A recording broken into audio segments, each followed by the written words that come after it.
The Assembly will hear an address by His Excellency Kyriakos Mitsotakis, Prime Minister of the Hellenic Republic. I request protocol to escort His Excellency and invite him to address the Assembly.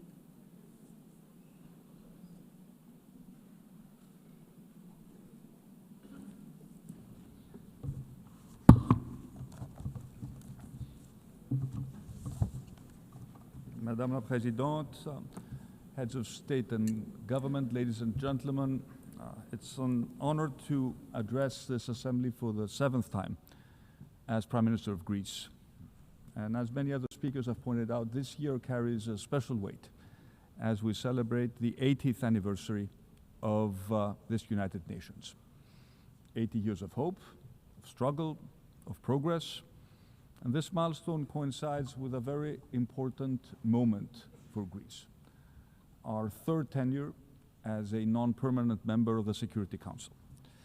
And we accept this responsibility with honor and with a deep sense of duty as a nation that stood at the birth of this organization. And like so many other nations, my country came here devastated by the horrors of the Second World War. The Charter of the United Nations was not just a legal document, it was a commitment that never again should force prevail over the rule of law. And for 8 decades, the United Nations has defended peace, has advanced human rights, has expanded access to health, education, and equality for all. It has stood as a custodian of international law, safeguarding the rules and principles that make international cooperation possible. The United Nations was at the epicenter of a historic turning point. It gave voice to the hopes of people long denied freedom. Decolonization brought new nations into this assembly, and they brought with them their histories, their culture, their aspirations. And their participation helped redress historical injustices and transform the organization into a true reflection of the world's diversity. These achievements are real progress. They have made our world safer, fairer, and more prosperous, but they should never, never be taken for granted. They were won through effort and sacrifice, and they remain fragile. Ladies and gentlemen, a new global order is on the rise. Multilateralism is under strain, and fundamental tenets of the post-1945 world are being questioned. We witness attempts to revive the imperial ambitions of previous centuries. Revisionist narratives are resurging. And some leaders, unfortunately, remain trapped in the past, chasing illusions of a bygone glory. Might over right risks once again becoming the norm in international relations. A norm the international community has sought to overcome for more than 80 years. And this trend is strengthening at a time when global challenges continue to multiply. Climate change, migration, the advent of artificial intelligence. Our world is changing. We must meet this change with courage and responsibility, but never, never at the expense of the principles that form the very fabric of the international community represented in this assembly. Most important of them being respect for territorial integrity and the peaceful resolution of disputes. Being situated at the crossroads of 3 continents, Greece is a pillar of stability and a reliable partner in a turbulent region. We uphold the principles of international law. We seek dialogue and peaceful coexistence with our neighbors. Some claim that these principles are irrelevant in today's world. We believe the opposite. They are the source of strength, the only path to lasting peace. And we are certainly not naive. We remain fully aware of the threats and the risks of instability in our wider neighborhood. This is why we're strengthening our economy, enhancing our deterrence capabilities, and deepening our alliances, so that we stand ready to defend and uphold our values. For us, this is not just words. Greece is already allocating more than 3% of its GDP to defense, and we're ready to do more. Security is the very foundation of prosperity. After all, our paramount obligation as leaders is to keep our people safe. And we do this not in isolation. We are firmly anchored in the European Union, the most successful multilateral project of our age. It's born from the ashes of the Second World War. The European Union has secured peace and prosperity in Europe for generations. But today we must go further.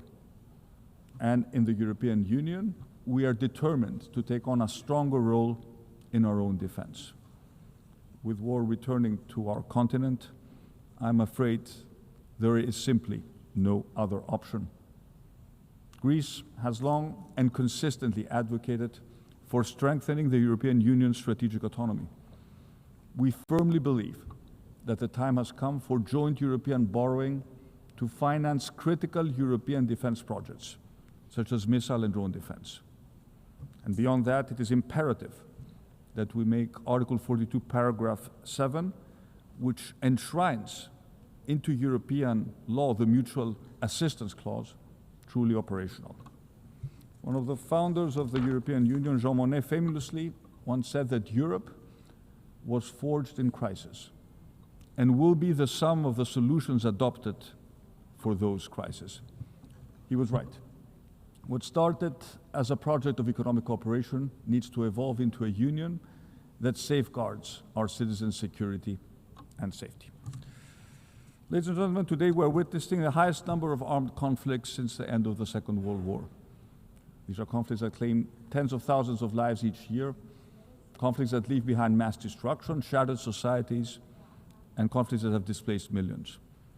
And the prospects, if we fail to act, are even grimmer. A future of escalating violence and deepening instability. And nowhere is this urgency more evident than in Gaza. Greece has, from the very first day after the heinous attacks of October 7th, 2023, advocated for Israel's right to defend itself against a terrorist organization that rejects Israel's right to exist. We have called for the immediate release of all hostages and a comprehensive ceasefire. But we have, at the same time, made it very clear that no military targets, no matter how valuable they are, can justify the death of thousands of children, the forced displacement of over 1 million Palestinians within the Gaza Strip, and the humanitarian suffering of the Palestinian people. Greece maintains a strategic partnership with Israel, but this does not prevent us from speaking openly and frankly. The continuation of this course of action will ultimately harm Israel's own interests, leading to an erosion of international support. And I tell my Israeli friends that they risk alienating all the remaining allies if they persist on a path that is shattering the potential of a two-state solution. Greece will continue to advocate for a two-state solution which envisions the creation of a sovereign, democratic, and viable state of Palestine, building its future in peace and security alongside the state of Israel. But we should be lucid about the roadmap towards achieving this elusive goal. Israel's action in the West Bank risks creating irreversible situations on the ground. And at present, the most necessary is to stop the unnecessary killing and ensure a large-scale and sustainable delivery of humanitarian aid to Gaza. Greece remains committed to working with all our partners towards a roadmap that will achieve that goal, and that will revive the peace process, that will offer hope to a region which has suffered so much. Ladies and gentlemen, the war in Ukraine is already in its 4th year. Ukraine's courageous resistance to Russia's aggression stands as a testimony of unparalleled bravery and remarkable resilience. The war in Ukraine is not just another regional European conflict. It's a fight for freedom, for democracy, for dignity itself. It's, above all, a defense of the rules-based global international order. we stand firmly and unconditionally with Ukraine in this struggle. And we will continue our unwavering support to the Ukrainian people who have the right to live in peace, in security, and freely determine their own future. And we appreciate President Trump's effort to reach peace, and we reiterate that the genuine peace process cannot begin without an immediate ceasefire. Let us be even clearer, there can be no peace formula without Ukraine at the table, and there can be no acceptance under any circumstances of borders redrawn by force. Gaza and Ukraine have monopolized the interests of this assembly, but another humanitarian catastrophe is unfolding, and unfortunately, it does not receive the attention it deserves. And I'm referring to Sudan. 2.5 years into a devastating war, civilians are paying the highest price. Millions are left without safety, dignity, or protection. And the figures are horrifying. Almost 12 million people have been forced from their homes, creating the world's largest displacement crisis. More than 30 million could require humanitarian aid. Famine is spreading. The civilians must be protected. Humanitarian aid must flow freely and without obstruction, and those responsible for atrocities and war crimes must be held into account. There's only one path forward: silence the guns and renew a coordinated political process. The world must not forget the people of Sudan. We owe them nothing less than peace and the chance of a future built on hope, not despair. And as Europeans, it is also in our interest to take an active role in resolving the Sudan crisis. Otherwise, we risk facing a migration crisis of unimaginable proportions. Ladies and gentlemen, the Eastern Mediterranean is an area of strategic importance. It's Europe's southeastern frontier, a vital crossroads of trade and energy routes. Greece, at the heart of this region, holds a key geostrategic position. And we aspire to become an energy security provider, linking Europe with North Africa and the Middle East. And by exercising our sovereign rights, always in full respect with international law, we are strengthening our footprint and shaping developments in the area. Connectivity projects, such as the Great Sea Interconnector and the Greki project that links Greece to Egypt, are projects of mutual benefit, advancing stability and ensuring that our electricity grids are better connected. They will diversify Europe's energy supply, accelerate the green transition, and above all, bring our region closer. Renewables are the future, and in Greece we have already made significant strides in this field. But we also remain pragmatic. Fossil fuels will continue to play a role in an energy mix, with natural gas serving as a bridge in this transition. And that is why we're investing in infrastructure that will make Greece an LNG hub, and at the same time, together with our American partners, we're advancing the exploration and potential exploitation of our offshore gas reserves, a resource of strategic value, not just for Greece, but also for Europe. Yet the Eastern Mediterranean also faces profound challenges: climate change, migration, persistent conflict. The only way to meet them is through cooperation built on leadership, political will, but also a shared sense of responsibility. In all our relations with our neighbors, Greece is guided by a single unwavering compass: respect for international law. This is a cornerstone of our foreign policy and the basis upon which we seek dialogue and genuine cooperation. Let me begin with our relations with Turkey. Greece seeks peaceful coexistence with our neighbor. And in recent years, yes, we have succeeded in maintaining low tensions. And this is a positive development that we should not underestimate. However, the calm seas we have witnessed over the past 2 years must not be fleeting. They must allow us to build trust, find common ground, and pursue solutions in the interests of both our people. The way forward lies in dialogue, in respect for international law, and in the vision of a region defined not by rivalry, but by shared prosperity. And as I've repeatedly stressed from this podium, we are ready to work towards settling the only major outstanding issue between us: the delimitation of the continental shelf and the exclusive economic zone in the Aegean and the Eastern Mediterranean. Turkey must remove the threat of war against Greece that still hangs as a dark cloud over our relations. After 30 years, this casus belli has to be revoked. It has no place in relations between friendly neighbors. Our path forward must be one of diplomacy, not the language of weapons. Let me say a few words about the Cyprus problem. For 51 years, Cyprus has endured the consequences of Turkey's illegal invasion and continued military occupation. It's a blatant violation of international law and a constant strain to regional peace and security. Our commitment to Cyprus's sovereignty, territorial integrity, and the solution of one state based on a bizonal, bicommunal federation is steadfast. It's a matter of credibility and determination to defend the core values and principles upon which the United Nations are based and fully aligned with all the decisions taken by the UN Security Council.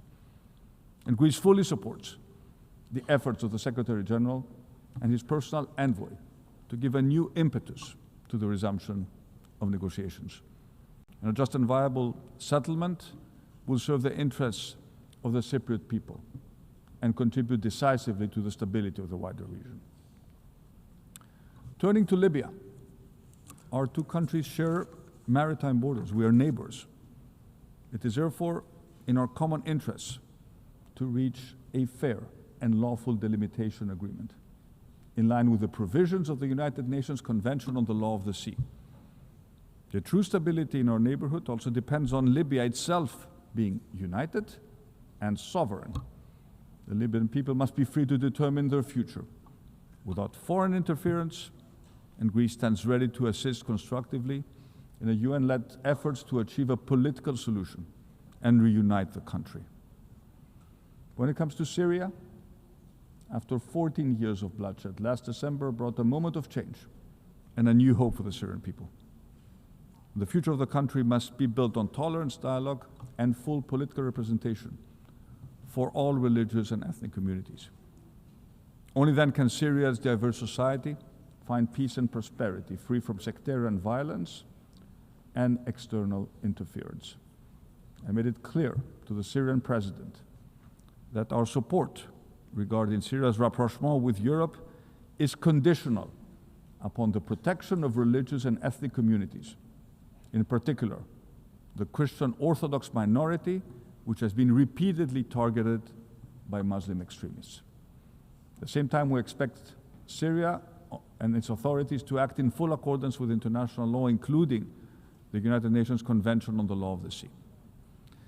Finally, let me turn to the Western Balkans, our immediate neighbors, our strategic partners of the European Union, and candidate members of our common family.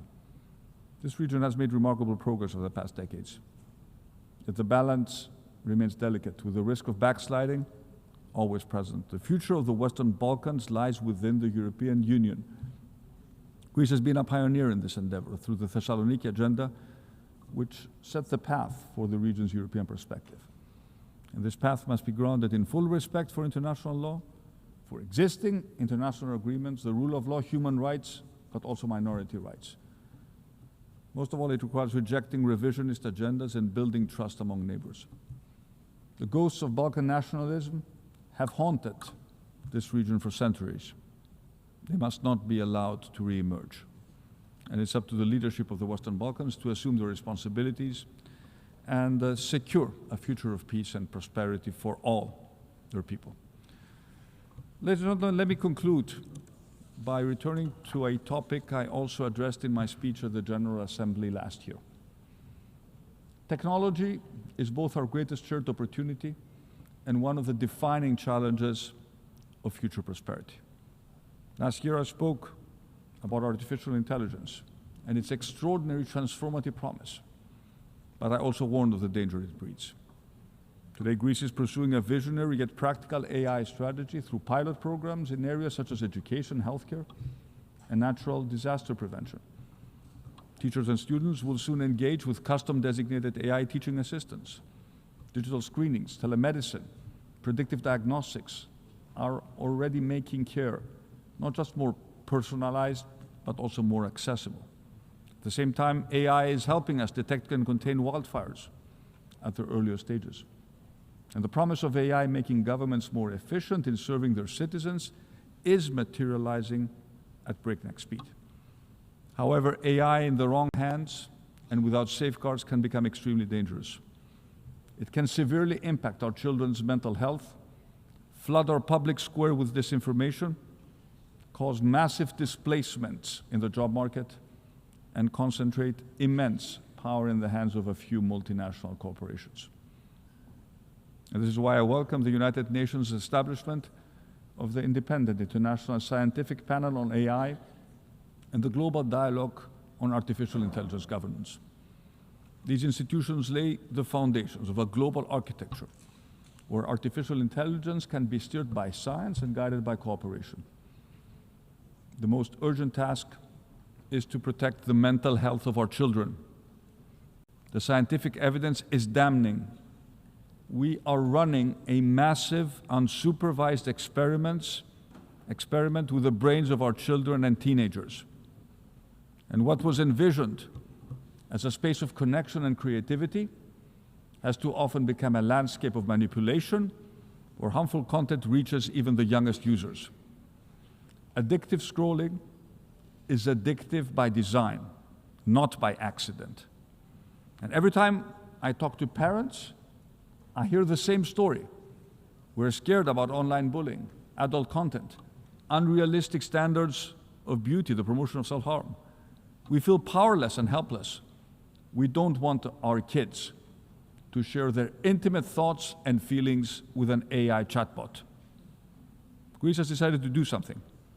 We have banned our phones in schools, but we have also launched the Kids Wallet, the first government-backed application giving parents simple, effective control over their kids' smartphone while enabling platforms to verify the age of their users. And our proposal for a pan-European digital age of majority to access digital platforms has already won the support of 13 EU member states.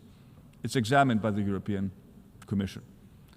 But this is not a debate for governments and parents alone. Just as society once set firm rules for smoking, drinking, and wearing a seatbelt, we must now confront today's challenge with equal clarity. Big platforms can no longer profit at the expense of our children's mental health. A business model built capturing our kids' attention through addictive algorithms that feed them what can justifiably be labeled as digital junk is simply not acceptable. And let me repeat what I said last year. Digital technology is no different than any other industry that needs to operate under health and safety regulations. The overarching principle, the golden standard, is one and the same: do no harm. Ladies and gentlemen, looking back at the foundation of the UN means to recall and acknowledge that the need for effective multilateralism is as necessary in 2025 as it was in 1945. And there's no doubt that multilateralism must be reinvigorated.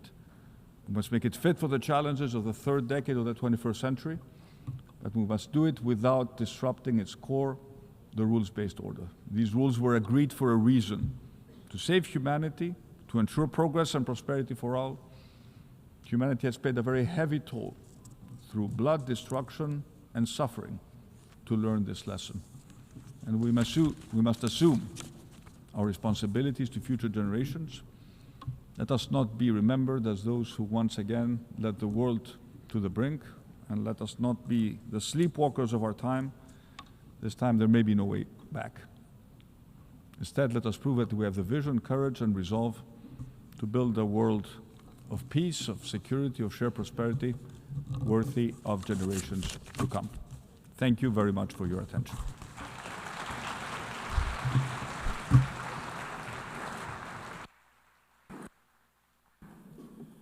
On behalf of the Assembly, I wish to thank the Prime Minister of the Hellenic Republic.